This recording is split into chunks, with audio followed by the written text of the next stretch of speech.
peux dire qu'à ce jour, il n'y a aucun cas confirmé de Mpox au Burkina Faso.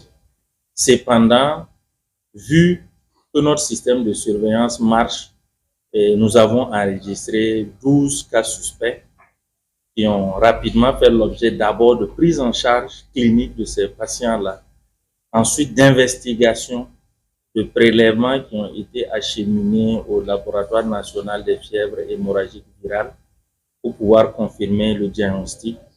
Et à ce jour, je peux vous dire que les résultats du laboratoire sont négatifs, donc nous n'avons pas de cas positif de Mpox. C'est une maladie qui va se transmettre par l'apparition d'une fièvre qui va être accompagnée d'une éruption cutanée qui va commencer préférentiellement au niveau de la tête et s'étendre graduellement pour atteindre le tronc et s'étendre également aux membres inférieurs. Donc cette fièvre va s'accompagner également de symptômes comme des maux de tête, on peut avoir des douleurs abdominales, une fatigue intense, également mal au dos et également des nausées, des vomissements qui peuvent accompagner cette maladie-là. Et surtout pour le cas du Mpox, et on va avoir un gonflement au niveau des ganglions lymphatiques qui peuvent se voir au niveau du cou, donc que ce soit la partie haute derrière les oreilles, que ce soit également au niveau du cou, à la partie médiane, ou au niveau de la base du cou, au niveau des aisselles, ou au niveau du pli inguinal, qui est la partie qui fait la jonction entre la cuisse et le bassin. Et ce qu'il est important de noter, c'est que c'est une maladie qui est caractérisée par des boutons qui vont également évoluer. Et ces boutons vont commencer par des macules qui se présentent comme des lésions similaires à une piqûre de moustique. Et cette surélévation un peu de la peau va augmenter et devenir une papule qu'on peut déjà toucher et qui va être ferme. Et cette papule, par la suite, va évoluer avec du liquide qui va se retrouver là-dedans. Donc, on va appeler vésicule parce qu'il y a un liquide incolore qui est là-dedans. Et toujours dans l'évolution, cette vésicule va évoluer pour donner une pustule. Et ça, c'est un liquide jaunâtre lorsque le bouton se casse, qui est objectivé. Et souvent, il s'agit carrément de pus. Et par la suite, cette pustule va s'assécher et donner une croûte.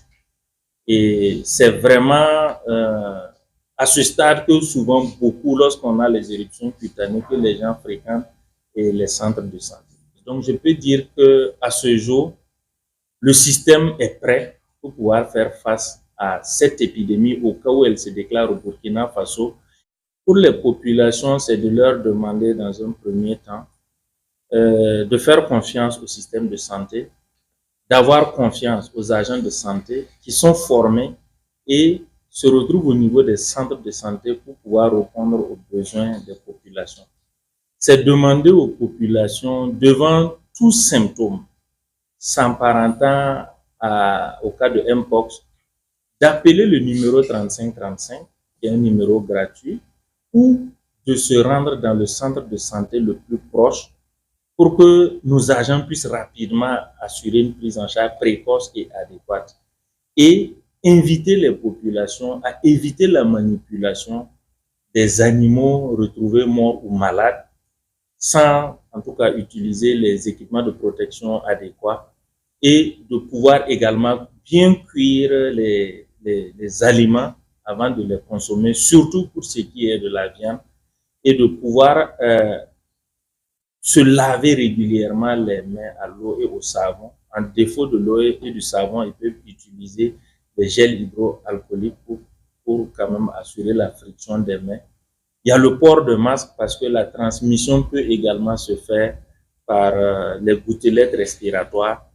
C'est également les rapports sexuels à risque de toujours utiliser des préservatifs parce qu'il y a une possibilité également de transmission par voie sexuelle de cette maladie-là. Et également faire de telle sorte que tous les cas suspects, on évite vraiment le contact avec ces cas-là pour que ces cas puissent être pris en charge au niveau des centres.